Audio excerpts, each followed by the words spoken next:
Hello mathematicians, welcome to lesson 4 problem set, where you'll be learning the meaning of the unknown as the size of the group in division.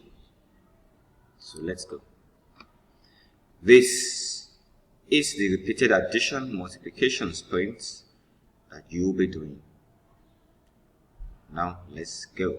Looking at this array multiplication, you can see this 3 from our previous class representing the number of groups. We have 3 groups. Here, what will be here? Like we said, the size of each group, which will be 3, because we have 3 in each. That makes it an equal group. So 3 times 3 will be 9. Now, how many groups do we have here? 1, 2, 3, 4. We have 4 groups.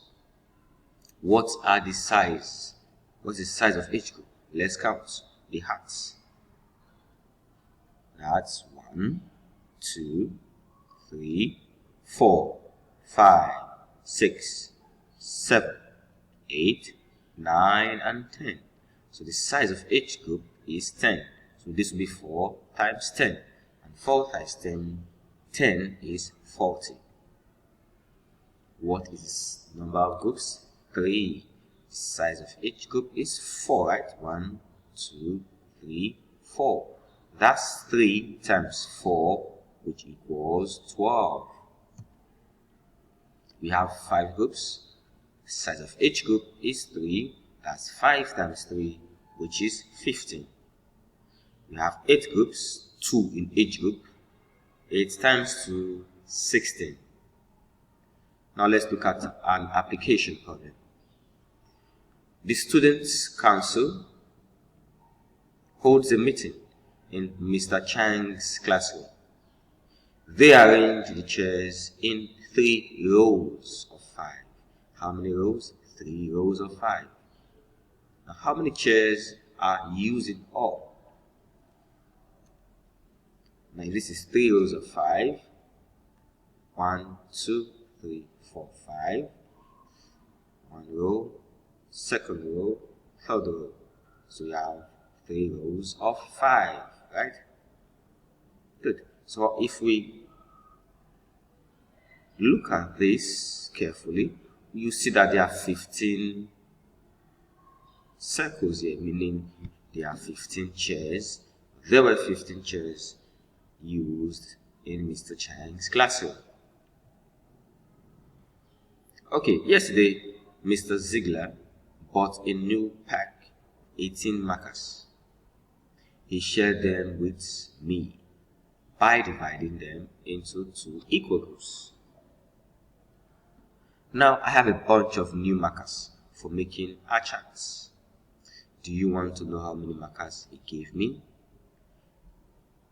Now, he bought a new pack of 18 markers. He shared them with me by dividing into 2 equal groups, meaning he took 1 group and gave me the other group. Now let's see. 1, 2, 3, 4, 5, 6, 7, 8, 9.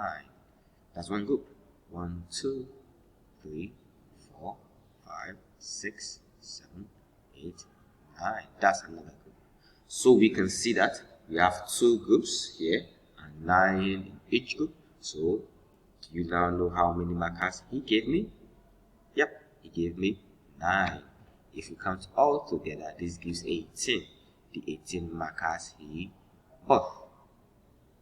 So this is his group and this is my group. So he takes 9 and he gave me 9. Now let's look at your count. Your 18 counters represent the markers, right? Now divide your 18 counters into 2 equal groups by dividing 1 to Mr. Z, 1 to me, 1 to Mr. Z, 1 to me. Now 1 to Mr. Z, to me. Mr. Ziegler, my. Mr. Ziegler, mine. Mr. Ziegler, me. Mr. Ziegler, me. Mr. Ziegler, Mr. Ziegler, me. If we count all together, how many do we have now? We have 7, 7, that's 14, 18, sorry. Okay, let's start all over. 1, 2, 3, 4, 5, 6, 7, 8, 9, 10, 11, 12, 13, 14, 15, 16, 17, and 18. Now, 18 markers, right? Into 2 equal groups. So, how many does he have now? He has 9. I have 9. Good, right?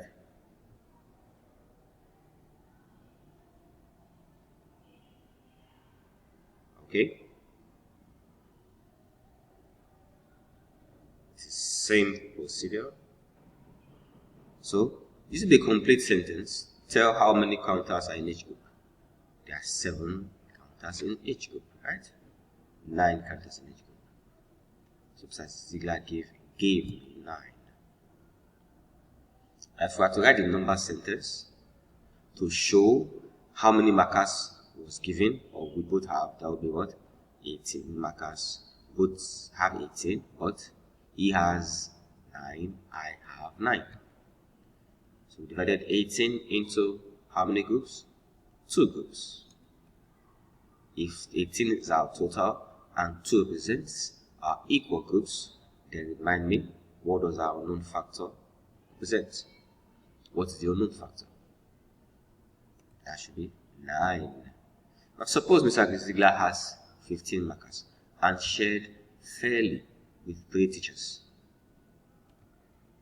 1, 2, 3, 4, 5, 6, 7, 8, 9, 10, 11, 12, 13, 14, 15. So, how many does each teacher get? 5. Equally, right? So, each teacher gets 5 markers. In what way does this division or dividing remind you of our work with multiplication? Like I said earlier, multiplication is commutative, right? Meaning 5 times 3 is the same thing as 3 times 5. So what do we have here? This is how diagonal languages have star stickers. How many stickers do you see there? We have 12 stickers. How many groups? What does 3 represent? 3 represents the number of groups. And what does 4 represent? 4 represents the size of each group.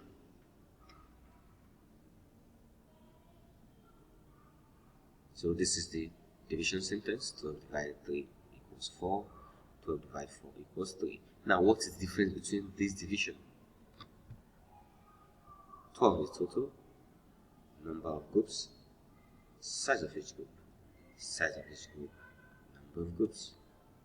Now if we are writing a division sentence where the answer represents the size of each group, size of the group, then the number sentence, again, if we are writing a division sentence where the answer represents the size of the group, this, for example, represents the size of the group, then which number represents sentence do we use? We use this because 4 is the size of each group. If 8 is the total and 4 is the number of groups, 8 divided by 2, so 8 divided by 4 is 2. 2 will now represent what? The size of the group as the unknown factor. So, we've come to the end of this class. These are activities that will be done in class by you. Quite simple, right? See you in class. Don't forget to do your content page quizzes, your quiz, and your assignments. See you next time. Bye.